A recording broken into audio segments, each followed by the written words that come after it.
Like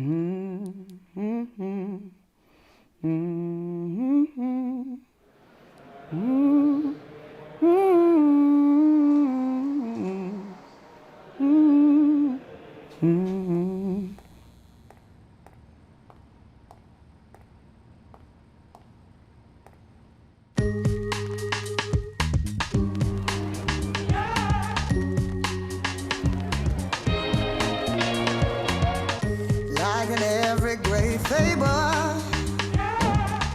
there's a moment when we all must learn to crawl. And when life has turned the table, before we rise, we know we all must take the fall. In this moment, ain't no different. Times are changing like the clock up on the wall. The world can come from just a dime.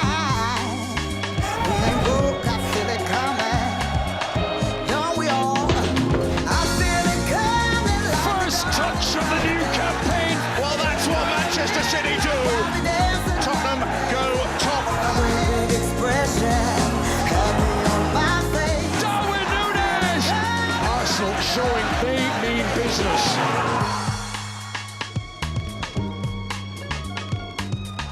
Message to his father on his shirt. That one's for you, Tom. Mama told me about a baby. The Mauricio Pochettino era is yet to take off at Chelsea. Such a lady. Luton determined to prove that they belong at the top table. To be a girl. In this moment, ain't no difference. The fastest player to 50 goals. Times are changing like the clock up on the wall.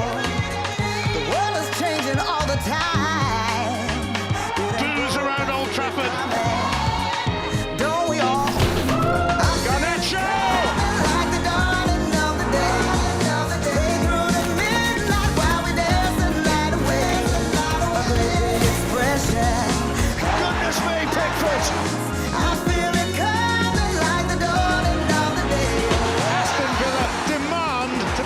Seriously. The beat goes on. It's Rice! Brilliant! The beat goes on. Look at what it means! The beat goes on. Liverpool go top. The beat goes on. I will leave the club at the end of the season. So near and yet so far for Sheffield United. Vincent Kompany's Premier League world is falling apart. Luton heading back to the Championship. De Bruyne takes aim and marks his return to the Premier League stage. Saka! What a gigantic win this is for Arsenal. How does Erik ten Hag explain this though? Patrick Hero! What an unbelievable signing this young man has been. Aston Villa time their sprint to the Champions League just right. Stones at the front post. Rivals, but with so much in common. I feel it coming like the dawning of the day. One of the most exciting title races for years and years. The nail in the coffin of Liverpool's title hopes. Jurgen Klopp is dumbstruck. All guns blazing in North London. Well, that was pretty emphatic. Arteta's team are doing all they can do. The top two trade wins again. It is your move, Pep. Very City's response. The statements go pretty impressive. To the last day of the season. 4 years in a row.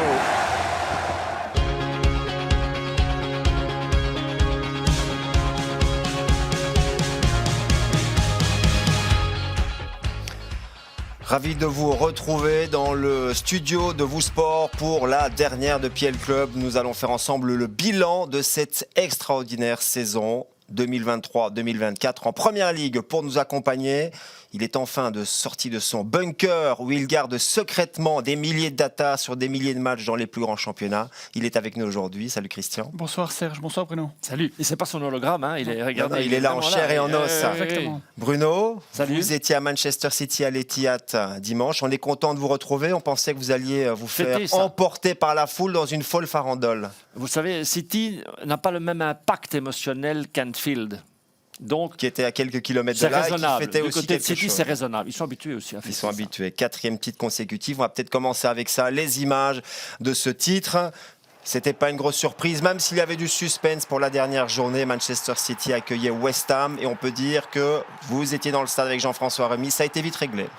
Oui, c'est pas une grosse surprise parce que West Ham n'a pas mis beaucoup de mordants dans cette rencontre et fin de règne pour Moyes. On a appris que Lopetegui avait signé, donc une fin de règne un peu dramatique quand même pour les Hammers quand on voit les raclés qu'ils se sont pris dans quelques déplacements cette saison. 4e titre consécutif pour Pep Guardiola, pour Manchester City. C'est historique, cela n'avait jamais été réalisé dans l'histoire du football anglais. Est-ce qu'on peut dire que c'est la meilleure équipe de l'histoire de la Première Ligue ? Écoutez, c'est un jeu assez exceptionnel. Et puis, retenir aussi, on a beaucoup parlé en long et en large d'Haaland, de la véritable éclosion maintenant de Foden. À eux deux, c'est quasiment 50% début marqué. Il faut quand même reconnaître que ça joue. On aura l'occasion évidemment de reparler de Manchester City dans cette émission. On voulait juste commencer évidemment avec les images du titre. Christian, les faits marquants. On a vécu une saison exceptionnelle en Première Ligue et notamment en termes de football offensif. On a marqué plus de buts, 162 buts en plus par rapport à la saison dernière. C'est le record absolu dans l'histoire de la Première Ligue, donc depuis 30 ans. Il y a eu plus de buts à partir de la 75e minute et surtout plus de buts dans le temps additionnel. Oui, c'est le fait aussi de la nouvelle règle avec le temps additionnel, évidemment, qui a permis, on a beaucoup plus joué. 52 buts de plus que la saison passée, rien que dans le temps additionnel, c'est énorme. Mais on était déjà content avec les saisons précédentes, avec le nombre de buts. On avait 1084, puis on était passé à combien à 1000. Oui, 1084, c'était le record. Et puis maintenant, 162 buts de plus, c'est vraiment extraordinaire, quoi. Ça reste, Bruno, le championnat le plus spectaculaire. Est-ce que c'est toujours le plus compétitif ? Oui, déjà, on a eu cette lutte à 3 pour le titre quasiment jusqu'au bout. Liverpool a lâché dans les dernières semaines, mais on a pensé avoir une lutte à 3. C'était spectaculaire. Au niveau du maintien, avec ce qui s'est passé, le retrait des points de certaines équipes, il y a eu un peu de suspense. Sinon, les 3 montants étaient relégués depuis bien longtemps. Mais oui, pour les places européennes, on pense à Manchester United, on pense à Chelsea. Être européen, c'est quand même assez exceptionnel quand on voit leur début de saison. La déception pour les Magpies aussi, sans doute. Passer du top 4 à pas d'Europe, c'est dur. On va pouvoir parler évidemment de toutes ces équipes, les tops, les flops de cette saison. On commence évidemment avec le top Manchester City, Christian. Alors pendant toute la saison, on en a régulièrement parlé et on peut montrer la première infographie. Manchester City n'a pas eu besoin de battre ses concurrents directs ou l'a fait très peu pour devenir champion. Oui, mais c'est un constat qu'on avait fait dans d'autres saisons, Serge. On avait vu que c'était vraiment contre les équipes qui étaient plus faibles que le top 6. Là, il faut faire carton plein. C'est peut-être ça qui a coûté le titre à Arsenal, où ils ont un peu faibli aux environs du Boxing Day, avec notamment une défaite contre Fulham. Ouais. Ils prennent 1 point sur 6 par rapport à Fulham sur toute la saison. C'est la différence aussi de 2 points finalement en fin de championnat. Et ça permet, quand on voit l'infographie, ça permet d'observer que finalement, c'est étonnant de savoir 2 victoires, c'est pas beaucoup. Est-ce que c'est une infographie qui explique pourquoi City n'est pas en finale de la Ligue des Champions ? C'est possible, oui, tout à fait, parce que dans les gros matchs, il y a quand même un équilibre qui se fait, donc ça se joue comme disent les grands spécialistes, ça se joue sur des détails. Mais là, évidemment, alors c'est vrai que dans les 2 défaites qu'il y a, et contre Arsenal, c'était un tir dévié, contre Aston Villa, c'était un tir dévié, et donc là, il y a aussi des circonstances. Mais pour battre Manchester City, il faut des circonstances favorables, et on l'a expliqué pendant la saison. Par contre, il y a des partages. Le partage de Tottenham, par exemple, ça c'était un peu, et le partage de Chelsea, c'était aussi un peu quelque chose où il y avait moyen de faire mieux que ça, parce que si on est capable de marquer 3 buts ou 4 buts contre Manchester City, on ne peut pas en encaisser 3 ou 4 non plus. Ça, alors, la grande qualité de City, c'est de terminer en force chaque saison. Invaincu en 2024, 23 matchs de Première Ligue sans défaite consécutifs. La dernière défaite, c'était en décembre face à Aston Villa, un total qui va jusqu'à 35 matchs, toutes compétitions confondues. Oui, il y a cet aspect-là. Et je trouve aussi pour le tout haut niveau, c'est de rester constant et d'avoir faim. D'ailleurs, dans son interview de fin de saison, c'est ce qu'il explique, Guardiola. Je veux bien encore rester un peu, mais il faut des objectifs. Sans objectifs, vous n'y arrivez pas. Et donc, grand mérite d'être à chaque fois présent. Et aussi, surtout, surtout, c'est la preuve qu'il faut une vraie consistance défensive. Parce que marquer des buts, c'est très bien, mais comme on l'a souvent expliqué, gagner 3-0 ou gagner 1-0, c'est la même chose, c'est 3 points. Par contre, quand vous prenez un but, il faut déjà en marquer 2, et on le verra plus tard avec Liverpool, c'est ce qui leur a coûté ce décrochage à un certain moment, c'est qu'à un certain moment, il faut être les meilleurs défensivement. Mais là, je peux pas ne pas penser aux Gunners. La meilleure défense n'est pas championne. C'est la meilleure attaque qui est championne.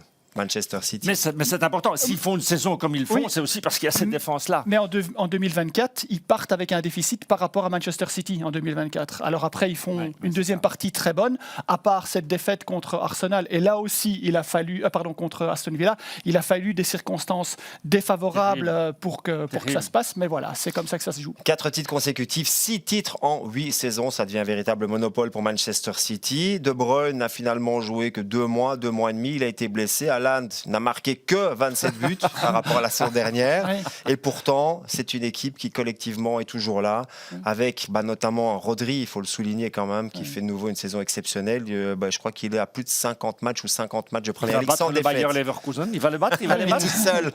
Il est déjà, toute compétition confondue, il est à 70. je Oui, mais crois. il a encore une finale de FA il a Cup. encore Et une pour finale le de Bayer, FA ça Cup s'est ce arrêté hier. Bon, offensivement, on l'a dit, c'est pas la meilleure défense, Manchester City, mais c'est la meilleure attaque. Est-ce qu'il y a eu une constance aussi à ce niveau-là? Je crois qu'il y a cette variété dans le jeu offensif qui est extraordinaire. Il y a ce jeu dominant placé dans les séquences, on va le voir. Il y a ces débordements, ces centres qui viennent des flancs. Regardez Ça, c'est c'est ce un deuxième but ballon important, contre c'était le Tottenham. premier Oui. à Tottenham. Mais regardez le déplacement de Kevin De Bruyne. Il va toujours dans cette zone optimale. Ils attendent le bon moment. Et puis, Haaland n'a qu'à se présenter au cordeau pour pouvoir la mettre au fond. C'est extraordinaire. Et là, on a aussi cette variante qui est de partir de très loin avec ce magnifique ballon de Doku pour Bernardo Silva. C'est aussi une possibilité de marquer. On ne nous a pas beaucoup habitués à ça, mais marquer comme ça, c'est une option supplémentaire, c'est une alternative et ça fait du bien quand on n'est pas capable de marquer sur le jeu dominant placé. On ne se rend pas compte du niveau technique que ça représente, à la fois dans la passe, dans les courses, dans le contrôle et la finition ici de Bernardo Silva, où ça, on ne se rend pas compte. La vitesse d'exécution, tout le monde peut avoir une bonne technique, même dans les championnats inférieurs, mais enchaîner ça à ce rythme-là, c'est exceptionnel. Alors, on l'a dit, De Bruyne a été absent pendant la majeure partie de la saison. 35% de temps de jeu, je crois. Oui, c'est ça, exactement. Ouais. Il y a un joueur qui vraiment a crevé l'écran. On connaissait son potentiel, mais cette année, c'est sa meilleure saison. C'est Phil Foden. Il a souvent d'ailleurs remplacé De Bruyne dans l'axe, même si on sait que quand De Bruyne est là, il joue plutôt sur les flancs. Phil Foden, d'ailleurs, il a été élu joueur de la saison. On sait qu'il y a plusieurs titres en Angleterre. Il en a eu un de Player of the Season. Un mot de Guardiola, quand il parle de lui, c'est l'humilité, parce qu'il a été trimballé.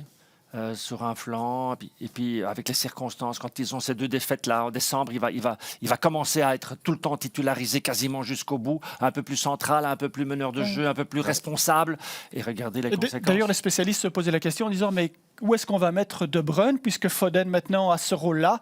Mais surtout, ce qui est important, c'est que cette équipe, on avait dit, c'était dans la dernière émission, c'était Manchester City, c'est une voiture de luxe, mais avec des options. Et les options, c'est les tirs au rectangle. On l'a vu, c'était exceptionnel. C'est l'équipe qui a marqué le plus sur les tirs au rectangle. Je crois que c'est 15 buts, c'est 14 ou 15. Et regardez Foden sur cette infographie, 6 buts hors rectangle sur les 19. C'est une frappe de balle exceptionnelle. C'est des tirs enroulés, c'est des tirs classiques, c'est des contrôles orientés pour pouvoir se mettre en position de frappe.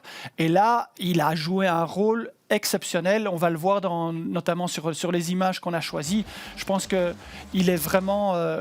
voilà. On a été chercher un clip de la Premier League parce qu'on voit justement ces frappes à distance et dans la physionomie des matchs de Manchester City face à des défenses qui sont souvent très basses, c'est souvent ce qui permet de décoincer une situation. Oui. C'est une des options, je veux dire, de luxe qu'il faut avoir parce que quand on a cette possession de balle, quand on est dans les 16 derniers mètres et qu'on ne trouve pas la solution, qu'on n'a pas le centre au cordeau, qu'on n'a pas cette zone optimale qui revient parce que finalement on est scouté et donc on essaie de les bloquer là-dedans, et bien à certains moments, quand le bloc est trop bas, il faut pouvoir avoir des frappeurs comme Rodri, comme Kevin De Bruyne, comme Phil Foden. Et ça prouve comme ça qu'ils sont les meilleurs dans ce domaine. Ça prouve aussi que quand vous vous déplacez là-bas ou avec un tel adversaire, si vous jouez sur les talons, à un moment donné, vous désertez des zones et vous avez ces frappes de loin. La seule façon de traumatiser un temps soit peu Manchester City, c'est de les tourmenter défensivement, mais pour ça, il faut de sacrées ressources. Hein. Oui. Mais si vous avez les ressources, sur un match, vous pouvez le gagner. C'est peut-être ce qui avait manqué à Arsenal lors du 0-0 à l'Etihad. Arsenal avait semblé avoir joué pour un point, et là, c'est peut-être à ce moment-là qu'ils auraient dû aller Serge, être plus offensifs, prendre plus de risques. Absolument. Aujourd'hui, on sait que sur une mi-temps, vous pouvez perdre un championnat. Regardez la mi-temps d'Arsenal extraordinaire face à Aston Villa à domicile. Ils ne marquent pas. Ils sont battus 0-2. Liverpool à Goodison Park, ça les casse complètement. Un détail aujourd'hui, c'est ça qui fait aussi la fête et la joie de cette compétition. Voilà pour Manchester City. On doit évidemment parler d'Arsenal, qui fait peut-être une des meilleures saisons de son histoire, et pourtant, ce n'était pas suffisant. On en parle après ceci.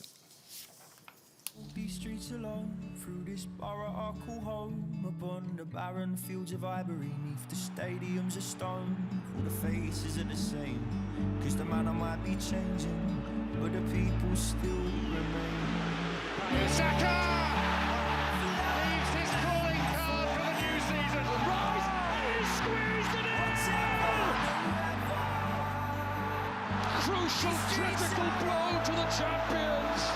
Look at these scenes in North London. It's Rice. Oh, it's brilliant. Trossard wins the match for Arsenal. Arsenal relentless. The Gunners showing a real appetite for destruction. And Arsenal are keeping their eyes firmly on the prize.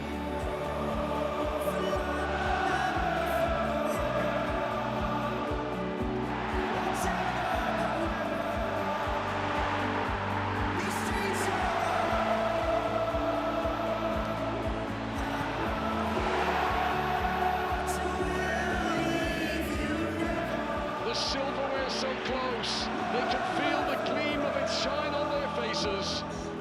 It does all go down to the last day.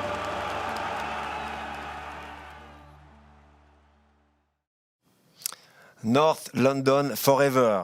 Mais on les a aimés, on a aimé la saison de Saliba, de Declan Rice, de Trossard. Pendant que vous étiez à l'Etihad, moi j'étais à l'Emirates en Mais compagnie de Frédéric Wassège. Il y avait quand même un espoir, il y avait une énergie. Ça faisait quand même un petit moment que j'avais plus été Certainement du côté de l'Emirates. à 2-1, À 2-1, là franchement le stade était en ébullition. Donc il se passe quelque chose quand même du côté Arsenal, d'un point de vue sportif, d'un point de vue aussi de la croyance des supporters, de pouvoir enfin revivre quelque chose de fort et peut-être d'aller chercher un titre la saison prochaine. Le plus important pour moi, c'est le jeu. Oui, Il se passe bien quelque sûr. chose au niveau de la qualité du jeu. Et il y a des choses qu'on ne voit plus, c'est que quand on croit que tout va bien, c'est le moment où il y a une erreur monstrueuse et ils sont battus. On n'a pas vraiment trouvé ça. On peut encore discuter sur le VAR et le but qu'ils encaissent à Newcastle, mais on n'a pas trouvé vraiment, après des erreurs, il y en a toujours, on n'a pas trouvé un truc où vous sombrez alors qu'il n'y a aucune raison. Non. Même face à Aston Villa où ils sont battus 0-2, Pas comme c'était le cas, Pas comme c'était le cas. en début 2023 sur la deuxième partie de saison, Non. où là ils ont commencé à encaisser beaucoup de buts sur corner et c'était vraiment la et il y a une catastrophe. progression avec Ouais, Arteta ouais. à tous les niveaux. Donc On va voir la comparaison entre la saison dernière où ils sont deuxième à 5 points et cette saison où ils sont deuxième à 2 points.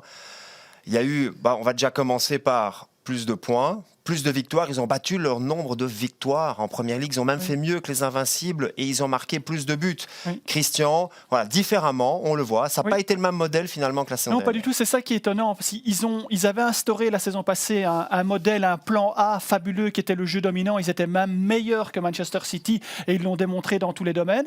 Et regardez cette saison. En fait, ils sont passés de ce plan A vers l'alternative, le plan B dont on parle tout le temps, c'est-à-dire la transition rapide, les phases arrêtées et les pénaltys. Regardez, plus 9, plus 9, plus 7, alors qu'ils étaient à moins 19.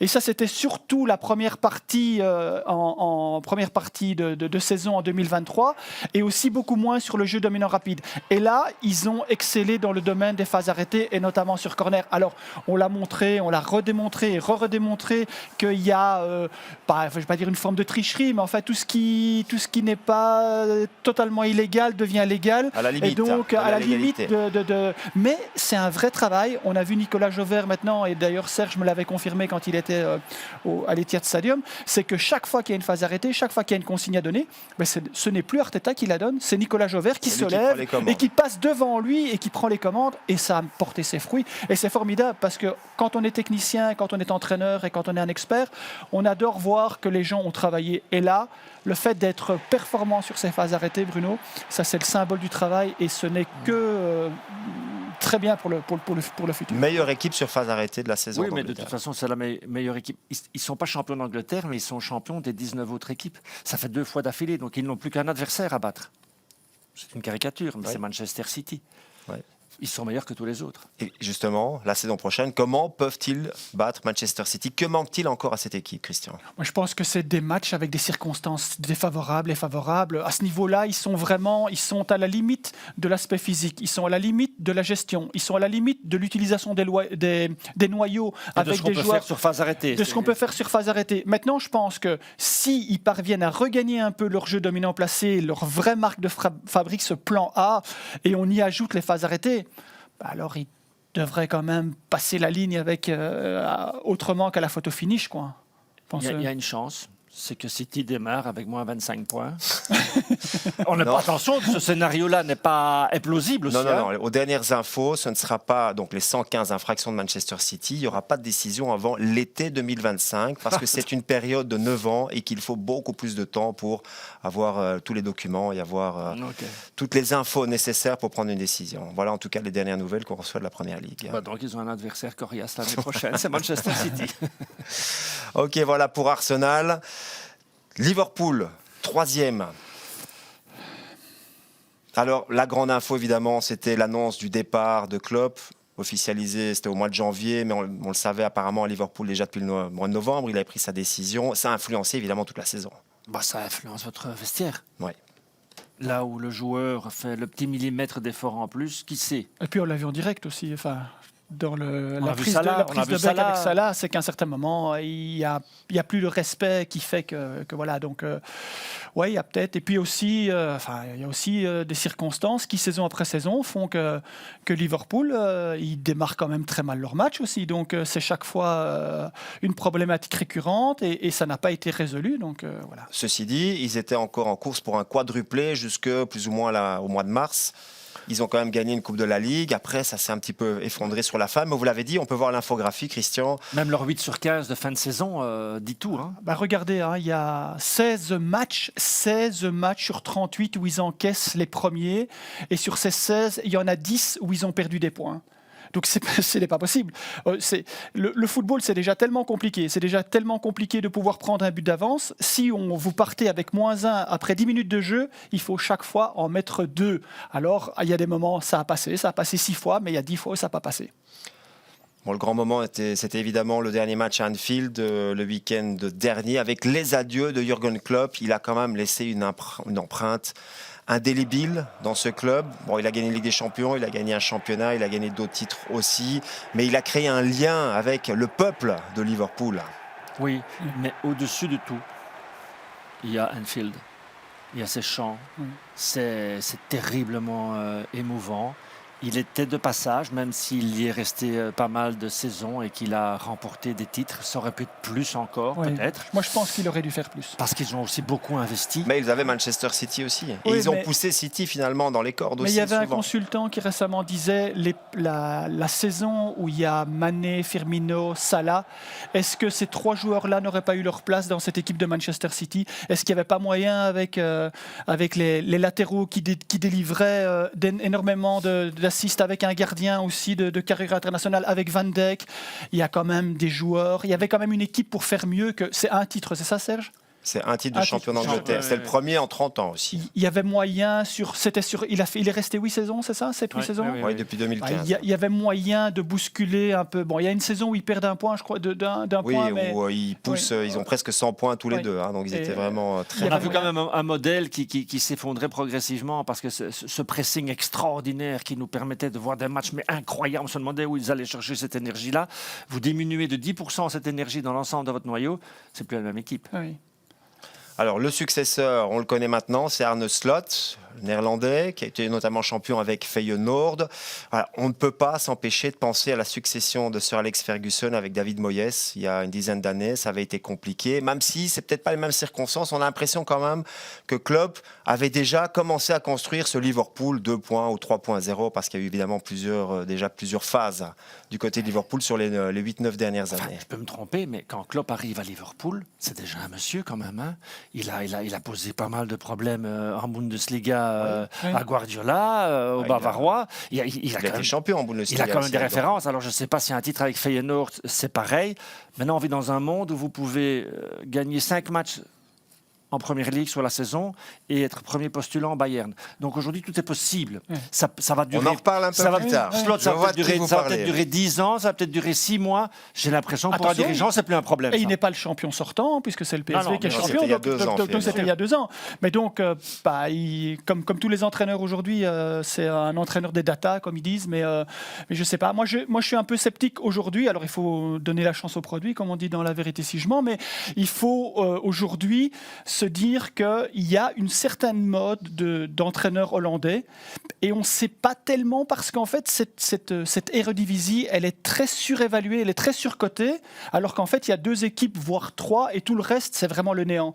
Et donc, la Première Ligue, c'est quand même autre chose, quoi. C'est quand même autre chose. Est-ce qu'on a un quart finaliste néerlandais cette saison, comme ça, boum, boum, boum, boum, qui apparaît? Non, mais on a Non, l'exemple de Ten Hag qui est quand même en difficulté du côté de Manchester United et qui venait aussi de la Eredivisie. Et il était beaucoup plus fort, et il avait une équipe avec des moyens beaucoup plus élevés que Feyenoord, et il avait vraiment une équipe qui était dominante dans tous les domaines. Ceci dit, on souhaite quand même beaucoup de succès à Arne Slot et donc à la succession qui n'est pas facile de Jürgen Klopp. Merci aussi à Klopp de nous avoir fait vibrer pendant toutes ces années parce qu'il a offert quand même quelque chose de très spécial à Anfield justement et à ce public extraordinaire. Entre le coach et le peuple de Liverpool, ça a été une grande histoire d'amour. Et nous, comme suiveurs, c'est toujours merveilleux de vivre ça.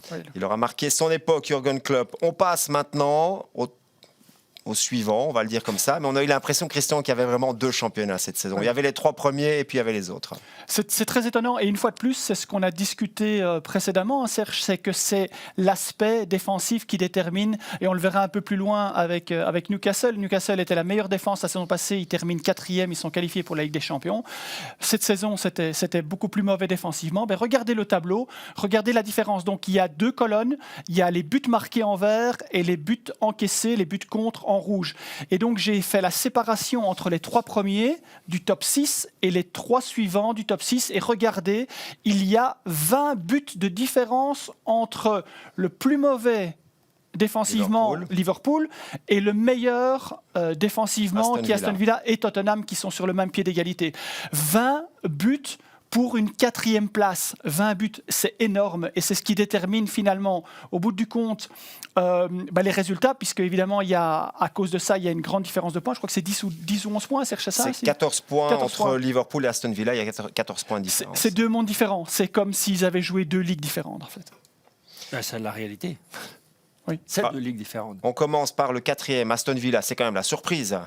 C'est la surprise. Il faut toujours regarder d'où on vient. Oui. Et d'où on vient, c'est le marasme total. Aston Villa qui luttait quand même pour le maintien depuis qu'ils sont remontés en Donc, Première Ligue, avant l'arrivée d'Emery. Exceptionnel. Ok. La mise en place Constat défensive exceptionnel. directement, on l'avait dit directement, c'était mise en place défensive exceptionnelle, progression dans le jeu rapide, et puis après, petit à petit, il est devenu aujourd'hui l'un des meilleurs sur jeu dominant placé, sur centre et au cordeau. Donc il y a vraiment une volonté de progression.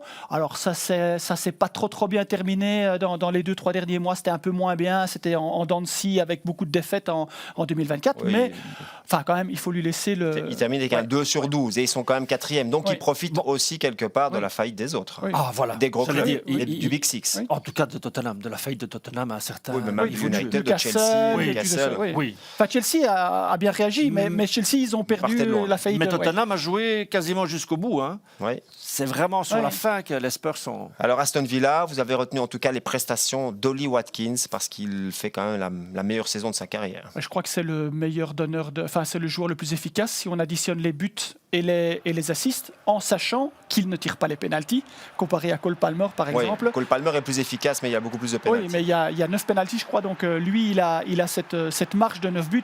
Bah, 19 buts, 13 assists pour Ollie Watkins. 32 fois décisif pour une équipe comme Aston Villa. Alors, Et il a raté quelques matchs cette saison. Hein. Oui. Et puis, voilà. Et puis, ce qui est bien aussi, c'est que lui, comme joueur, il a redonné aussi du crédit à des joueurs qui allaient moins bien. Tielemans en a profité, je crois qu'ils s'entendent très très bien. Et donc, ces passes verticales, les face à face, aussi le jeu tête, les centres au cordeau, il est très très très très très complet. Et c'est assurément avec Cole Palmer et Foden l'un des meilleurs joueurs de la saison. Et puis quand vous êtes dans un noyau ou dans un 11 de départ et vous savez que vous avez un buteur qui à la moindre occasion vous met un but, tout le monde est beaucoup plus relax. Hein. Ouais. Tout le monde. On sait que on a un job à faire, mais qu'à la moindre possibilité, c'est but. Et petit plaisir personnel pour Unai Emery, il a battu 2 fois Arsenal, donc il les offre le empêche titre à quelque City. part. Il offre le Champion. titre à Alors, City. il avait été viré quand même à malpropre aussi Absolument. en 2019. Donc c'était une Vengeance petite revanche. personnelle. Exactement. On passe maintenant à Tottenham, 5e. Voilà, on est un petit peu partagé parce que c'est quand même mieux que la saison dernière où ils avaient été 8e. Là, ils vont quand même retrouver l'Europe, mais on a l'impression Ça qu'il y avait reste moyen de faire mieux. Ils Ça terminent reste la saison avec insuffisant. 2 victoires et 5 défaites sur les 7 dernières journées. Alors, on a vu de très très belles choses offensivement ils parce sont qu'il est leaders venu. après 10 journées. Oui, et il était, il avait un jeu offensif où il marquait minimum 2 buts par match pendant les 20 premiers matchs de la saison, je pense. Mais le problème, c'est que je sais pas, il y a eu un point d'inflexion avec le match contre Chelsea quand il y a le. C'est le 0-4, ça. Non, c'est c'est ça. 1-4, mais ils 1-4. prennent 2 cartons rouges. Mais- il y a des blessés, Et c'est- alors, il a commencé à faire la défense à la ligne médiane. Il y en a Ouais, d'autres qui parfois ont- même dans le camp adverse. Oui, et donc à un certain moment, il a donné des possibilités. Je ne sais pas combien de matchs, je crois que c'est 16 matchs. C'est ça, Serge Chab, 16 matchs où il a encaissé 2 buts ou plus par rencontre. On le dit dans le tableau précédent, on l'a dit avec Newcastle, il faut avoir une exigence défensive. Lui, alors là, il a dit, that's how we play, mate, and we're gonna play like this till I'm there. Donc c'est clair au moins. Alors, ils ont perdu Kane quand même à l'été, ils avaient perdu le meilleur joueur. Donc finalement, 5e par rapport à la saison dernière avec Kane, c'est quand même mieux. Il y a quand même un joueur aussi, bon, on savait qu'il allait prendre le relais, c'est Eun-Min-Son. Il fait une bonne saison. Il a mal 17 commencé, buts, c'était pas. 17 buts, 10 Ouais. assists, ça reste quand même tout à fait On convenable. a parlé d'Unai Emery et son 6 sur 6 contre Arsenal, mais Son, son face-à-face avec Ortega, si là, ce ballon-là va au fond, Eh on a peut-être une autre fin de compétition aussi, donc une affaire de détail. Mais comme pas en première ligue, une Par contre, défaite. contre Arsenal, ça rentre tout Il seul. marque toujours. Mais comme pas en première ligue, une défaite et la première pour Tottenham Oui. peut vous rendre fou. Voilà. C'est ce qui est arrivé face à Chelsea. Un grand merci, Eun-Min-Son. Mais on l'a dit, hein, Bruno, à travers les 3 saisons de PL Club, que ça soit avec Espirito Santo, que ça soit avec Mourinho, que ça soit avec Pochettino, que ça soit avec Conte, il est tout le temps présent, il est tout le temps efficace, il est tout le temps le leader. Et je crois même que cette saison, je pense on a vu des matchs où il était un peu fâché parce que je pense que Brennan Johnson est un peu trop égoïste dans certaines actions et on l'a vu quelquefois faire des gestes qui n'étaient pas son habitude. Bravo à la saison de Johnson Oui. aussi. Ouais, en tout cas, je pense que les supporters à Tottenham sont contents. Ils ont dû digérer le football de Mourinho, de Conte, et là, ils ont eu quand même du spectacle toute la saison. Voilà. Ah, là, ils sont On va servis. retenir ça. Bah, c'est pour tout le monde. Tout le monde a eu Ouais, du spectacle grâce à c'est vrai. Postecoglou. Mais Non, si on pouvait mieux comprendre les interviews de Postecoglou, ce serait chouette pour nous quand même aussi. Ouais, c'est un Australien né en Grèce, donc Ouais. installé maintenant en Angleterre, donc il a Mate. sa manière à lui de s'exprimer. Mate. On enchaîne donc avec Chelsea. Alors la grosse nouvelle évidemment de ce début de semaine, de ce lundi, c'est que Pochettino a été viré alors qu'il fait une fin de saison quand même exceptionnelle. Il va chercher la 6e place. Oui, mais Est-ce qu'il est viré? Oui. Est-ce qu'il a souhaité partir? Est-ce que c'est bizarre, hein, c'est pas clair. on a senti C'est quand pas même clair. pendant la saison qu'il avait l'air quand même un peu déprimé sur le bord du terrain.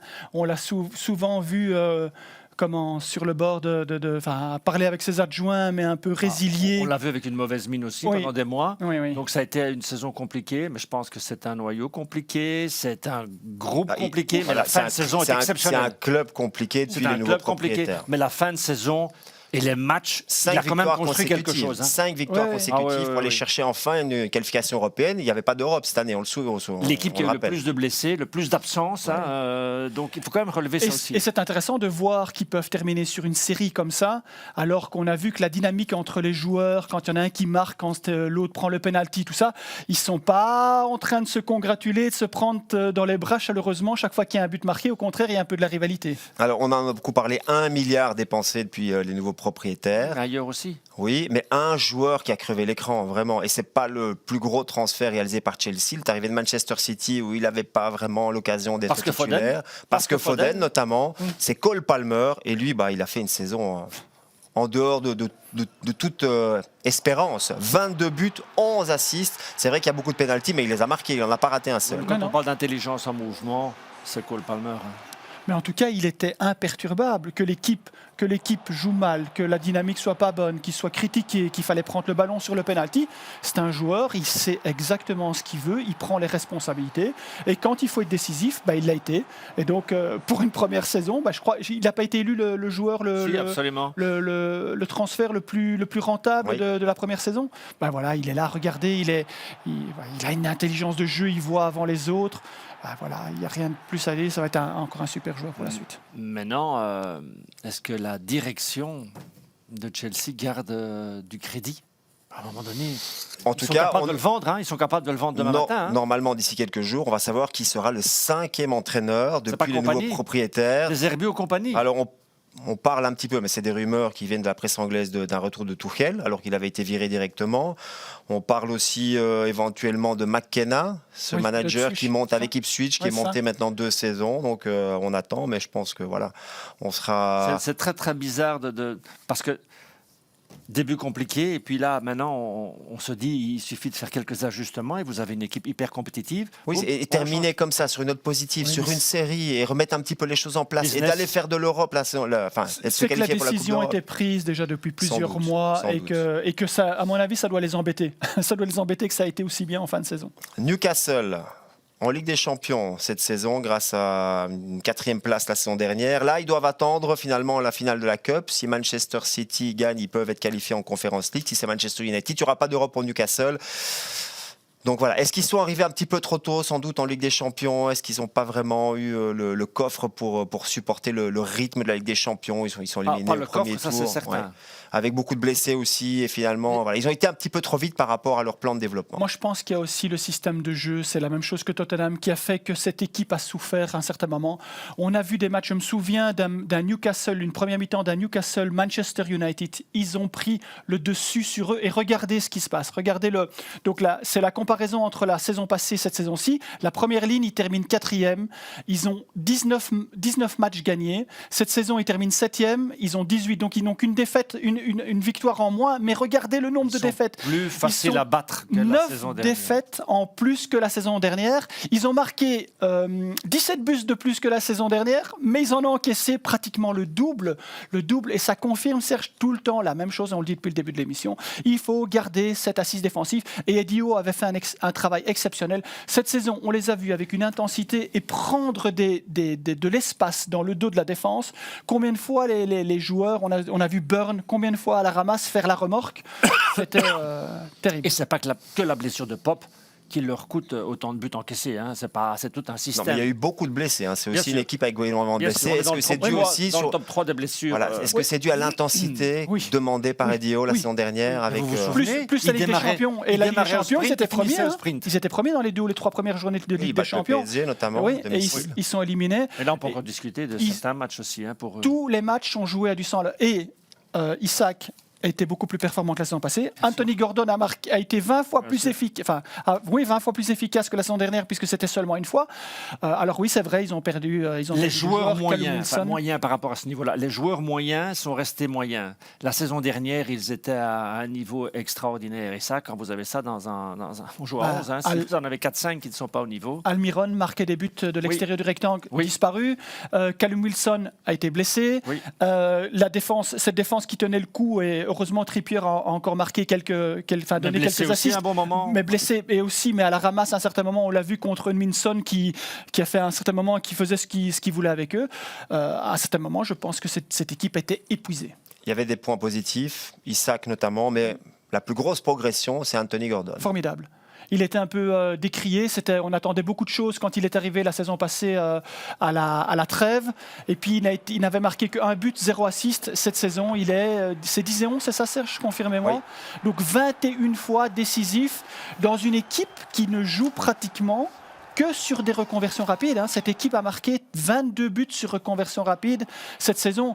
Et donc, c'est une équipe qui, aujourd'hui, joue le jeu en déplacement à domicile.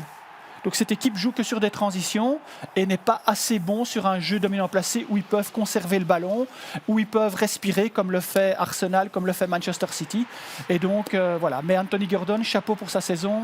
C'est vraiment de bon augure aussi pour l'Euro parce qu'il va faire du bien aussi à cette équipe d'Angleterre. Là, on a parlé de Watkinson, Palmer, des joueurs avec des doubles-doubles.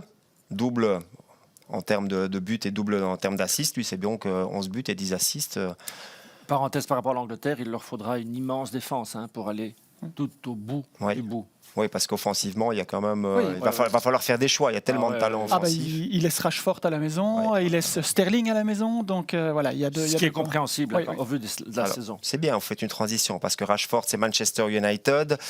C'est la plus mauvaise saison de United dans l'histoire de la Premier League. Ils n'ont jamais été classés 8e. Voilà, saison. Jamais aussi peu de points. Jamais aussi peu de points. Jamais autant de défaites. Une différence de but négative. On parle quand même de Manchester United, mais une petite chance de sauver la saison en Cup face à Manchester City. C'est loin d'être gagné. Donc voilà. Heureusement qu'ils ont cette finale pour un petit peu nuancer cette saison, parce que sinon on pourrait dire qu'elle est catastrophique. Vous imaginez 14 défaites et vous êtes entraîneur à Man United et vous êtes toujours là. C'est un miracle. Mais vous êtes un génie aussi. Ah oui, pardon.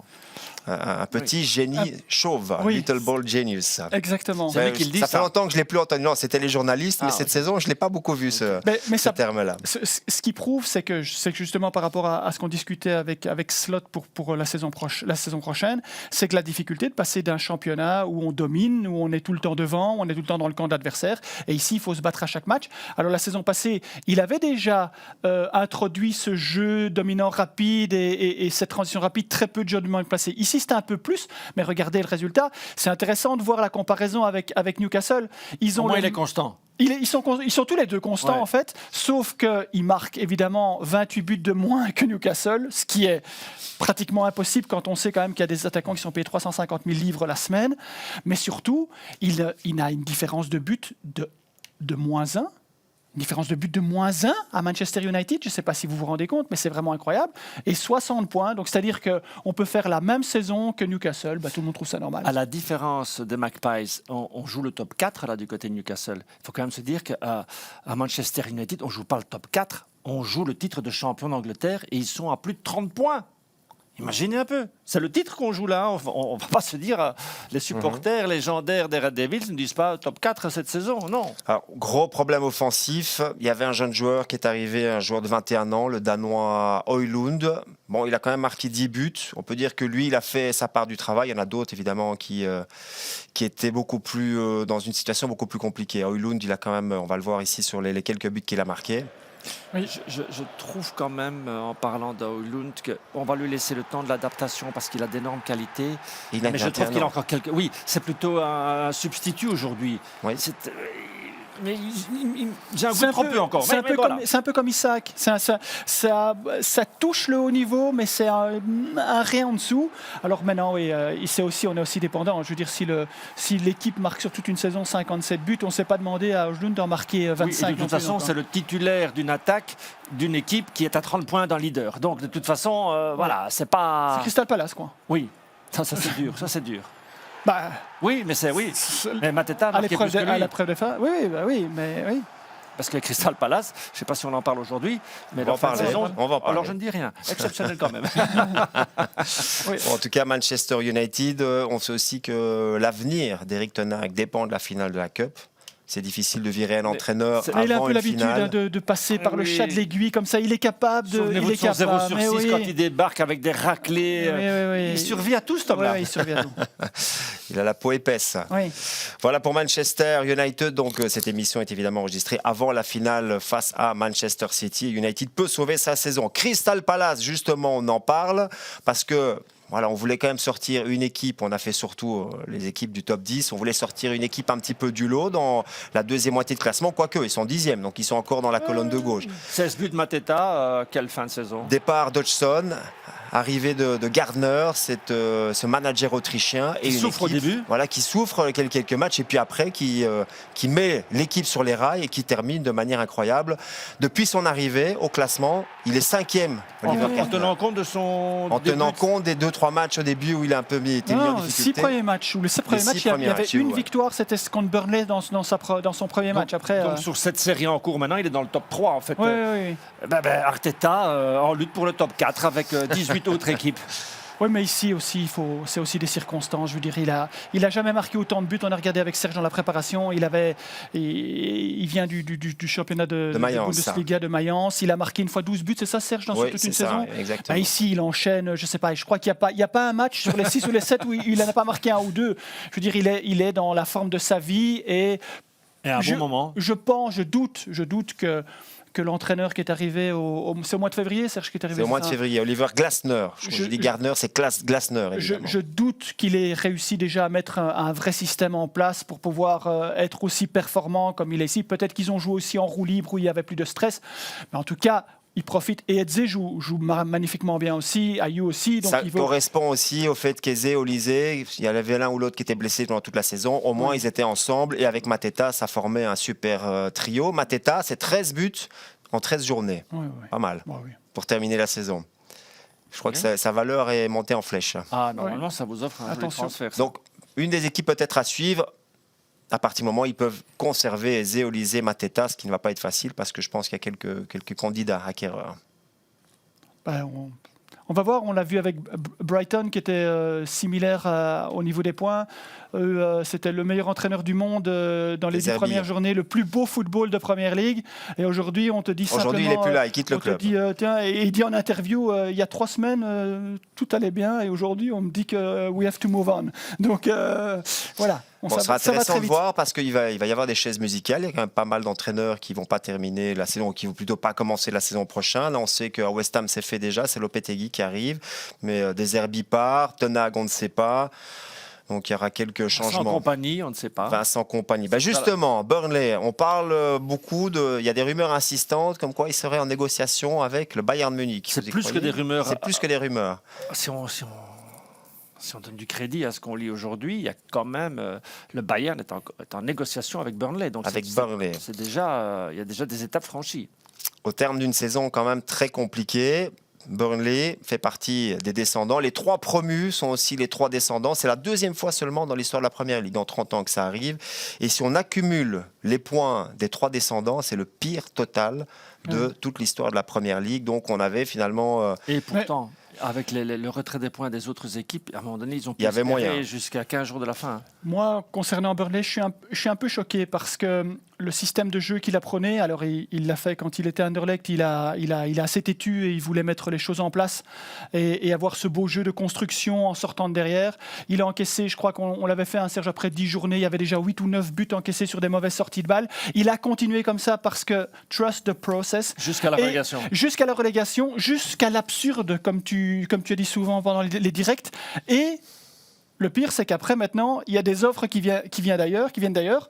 Il va peut-être partir au Bayern et il a relégué Burnley. Ça, je trouve que, au point de vue de la mise en place et du respect que tu as pour ton club va descendre et toi, tu t'en vas.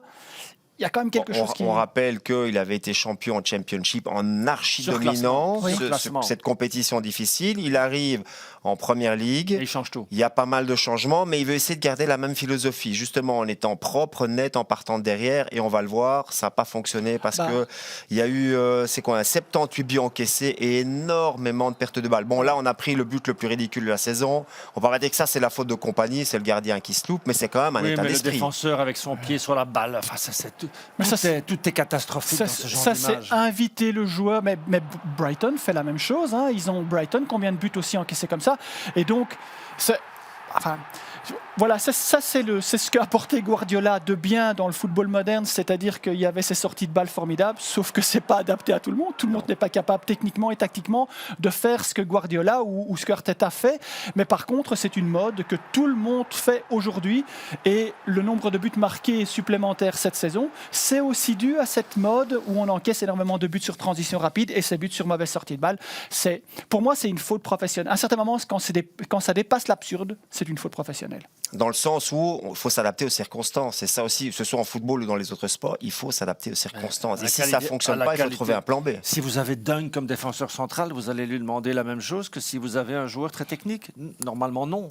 Aujourd'hui, oui. Aujourd'hui, tout le monde doit jouer de la même façon. Oui, mais le pire, c'est que ce n'est pas qu'en Première Ligue. Même je fais le Japon, je peux vous dire qu'au Japon, ils font la même chose et ils sont capables de perdre le ballon de la même manière. Mais il y a un phénomène de mode. C'est bien de copier les meilleurs, mais il faut avoir les capacités qualité pour pouvoir. Est-ce qu'on va faire l'année prochaine la JPL League ou le JPL Club? Pourquoi pas? Ce serait intéressant, ça. Pourquoi pas?